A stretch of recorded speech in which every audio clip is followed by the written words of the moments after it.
وہ کہہ رہے ہیں ان کو ہم دیکھیں آپ ان کو آپ اپنے گھر آپ کو یہاں کوئی کہے گا کہ آپ دہشت گرد پنڈی میں آ گئے ہیں تو پنڈی خالی کر دینا چاہیے. دہشت گرد تو ہمیں وہ اے ایس پی کل کہہ کے گئی تھی, وہاں پہ ہم بیٹھے تھے جب 5 پچھلی اگست دفعہ 5 اگست کو ہم وہاں پہ چکری پہ بیٹھے ہوئے تھے تو اے ایس پی نے کہا کہ ہمیں یہاں خبر ہے کہ یہاں دہشت گرد آ رہے ہیں تو اس لیے آپ یہاں سے اٹھ جائیں. تو لیکن وہاں پہ میں نے تو نہیں دیکھا کہ انہوں نے سارے علاقے کے گھروں کو خالی کروایا. یہ کون سا لیکن آپ سے تو علاقہ خالی کروایا گیا کہ وہ آپ سے تو نہیں کو خطرہ تو نہیں تھا. رہتے. لیکن وہ تو علاقے میں آئے تھے نا, وہ چکری کے علاقے میں آئے ہوئے تھے, انہوں نے یہی کہا تھا اے ایس پی نے. تو اگر چکری خالی کرایا گیا تو سمجھا دیں یہ جو ان لوگوں کو 30,000 لوگوں کو اپنے گھروں سے نکالنا, آپ یہ مجھے بتائیں کہ یہ کس قسم کا انصاف کا طریقہ ہے. اگر 300 لوگوں کے پیچھے آپ 30,000 33,000 لوگوں کو گھروں سے نکلوا دیں, یہ زیادتی ہے. کہاں جائیں گے وہ لوگ؟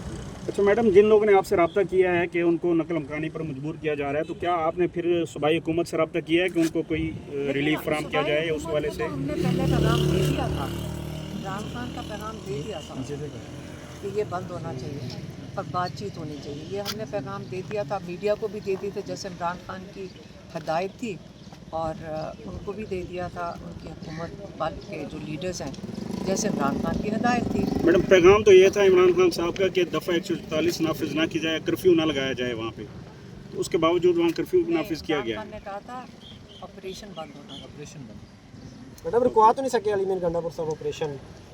کیا کریں, پاکستان میں حالات دیکھ رہے ہیں اس کو, اب اس کے لیے تو میرے سے کیا پوچھ رہے ہیں؟ اچھا میڈم, ایک سابق صوبائی وزیر ہیں. آپ میرے سے کیوں ہم اس لیے آپ سے پوچھتے ہیں کہ کارکنان آپ کی طرف دیکھتے ہیں, ہم سے کارکنان یہ پوچھتے ہیں کہ دیکھیں لوگ رابطہ بھی تو آپ سے ہی کر رہے ہیں نا, آپ سے امید ہے وہ آپ سے رابطہ کر رہے ہیں لوگ. ہاں لیکن دیکھیں یہ جو عمران خان کا پیغام ہے ہماری ایک ذمہ داری ہے. ہم آتے ہیں, ہم کوشش کرتے ہیں کہ جو عمران خان کا پیغام ہو, ہماری فیملی بہت محتاط ہے اور ہم کوشش کرتے ہیں کہ ان کا پیغام لوگوں تک پہنچے, کیونکہ لوگ ان کے پیغام کا انتظار کرتے ہیں اور جو پیغام ہوتا ہے اور جیسے آتے ہیں ہم وہ آگے دے دیتے ہیں.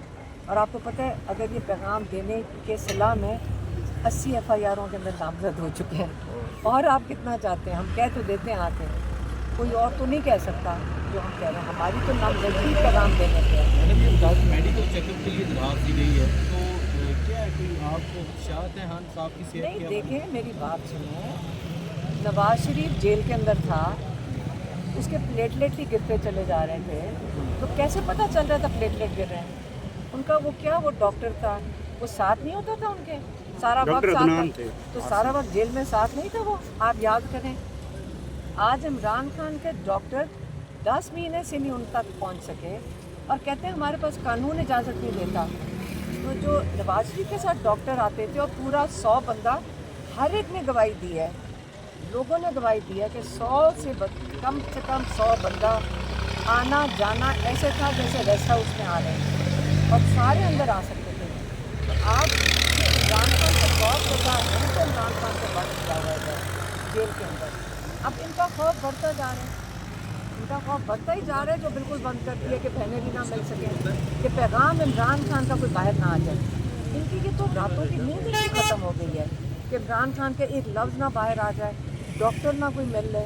یہ کوئی طریقہ کار تو نہیں ہے. یہ منتقلی کی جو باتیں ہو رہی ہیں علیمہ خان صاحبہ کہ شوکت خانہ میں منتقل کیا جائے, درخواست میں تھا, تو یہ منتقل بھی کیا جا سکتا ہے کوئی؟ اچھا میم, یہ بھی میرا یہ خیال کہ تو میرے خیال میں علی میر گنڈا پور نے دیا ریکویسٹ, ہماری ریکویسٹ کی جاتی ہے کورٹ کے اندر, اور ہماری ریکویسٹ صرف یہ تھی کہ ڈاکٹرز کو ان سے ملاقات کرنے دی جائے. اور یہ تو عمران خان نے بھی نہیں مانگا ہوا, یہ تو ہماری فیملی نے مانگا ہوا ہے, کیونکہ ہم جاننا چاہتے ہیں کہ ان کے اوپر 2 دفعہ قاتلانہ حملہ ہو چکا ہے, بلکہ 3 دفعہ اٹیمپٹ ہو چکے ہیں ان کے اوپر. تو ہمیں تو چاہیے کہ ہمارے جو ان کے اپنے ذاتی ڈاکٹرز ہیں, ہم جن پہ اعتماد کرتے ہیں, وہ ان کو ملیں اور چیک اپ کریں کہ وہ ٹھیک ہیں. جیل بند کیوں کیا ہوا ہے انہوں نے, ہمیں کیسے پتہ کہ ہم اس خدشے سے بچنے کا ایک ہی طریقہ ہے کہ ان کا چیک اپ ہمارے ڈاکٹرز کریں. اچھا میڈم, عمران خان صاحب کے سابق کھلاڑی ہیں, صوبائی وزیر ہیں, سابق صوبائی وزیر فیاض الحسن چوہان, انہوں نے یہاں پر الزام لگا دیا کہ 36 کروڑ آپ نے 26 نومبر احتجاج کے نام پر لیا.